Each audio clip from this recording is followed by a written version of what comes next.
I'm 33 years old this year, and this happened nearly 30 years ago when I was still at nursery school.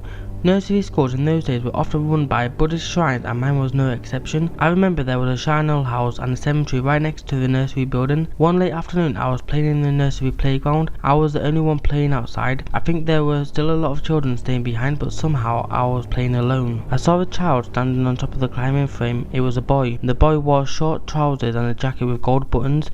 He was barefoot. He had closely cropped hair and looked a few years older than me. He stood still, staring down at me. I don't remember feeling scared or surprised, but I remember being overcome by a sudden, inexplicable loneliness. Without a word, the boy got down from a climbing frame and started walking past the shrine old house and towards the cemetery. I followed him from behind. I didn't see the cemetery as a scary place because being next to the nursery, it was part of the everyday scenery. We sometimes even played hide and seek in there. I am sure I had my eyes fixed on the boy's back all the time, but somehow I can no longer recall what happened next. The only vivid image I still retain is about a small grave overgrown with moss. A massive tree, such as the ones often seen in old cemeteries, towered over me, shutting off the dying sun rays and making the place appear darker than usual. I think I was out there for only 1 or 2 minutes, but it felt like I was there for a very long time. Sometime later my grandmother came to fetch me home. When I think about it now, it was the first and the last time my grandmother ever came to the nursery to fetch me. For some reason I felt really relieved the moment I saw my grandmother's face. My grandmother stood there, gazing at the cemetery for some time,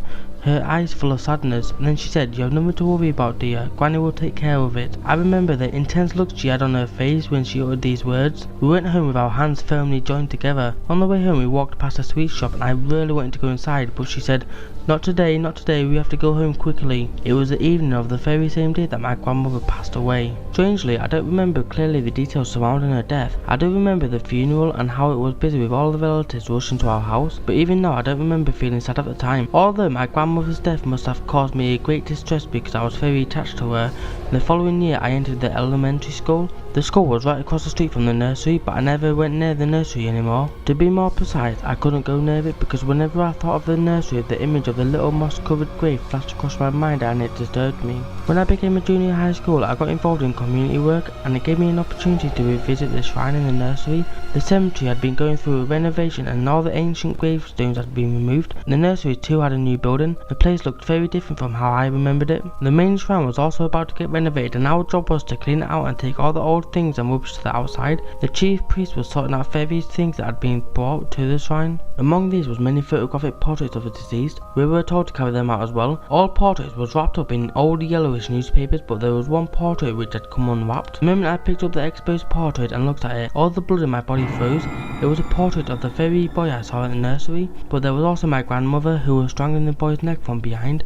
With such a fierce expression on her face, she did not look like someone from this world. I passed out right there, and when I next came to, I was in hospital. My father and mother were there and they both looked terror-stricken. I found out later that they asked a Buddhist priest to perform a purification ceremony on the portrait and it had been incinerated. According to the story which my father heard from the priest, the boy was adopted by the landowner who lived around the area during the war. The boy suffered from maltreatment until one day he became very ill and died. My grandmother used to be the housemaid at the landowner's household when she was young, and she was the only one who treated the boy with affection. The priest told my father that the boy probably appeared to me because he wanted to take me with him. My grandmother was not going to let that happen, and the result was what we saw in the picture. We moved out of the area soon after that.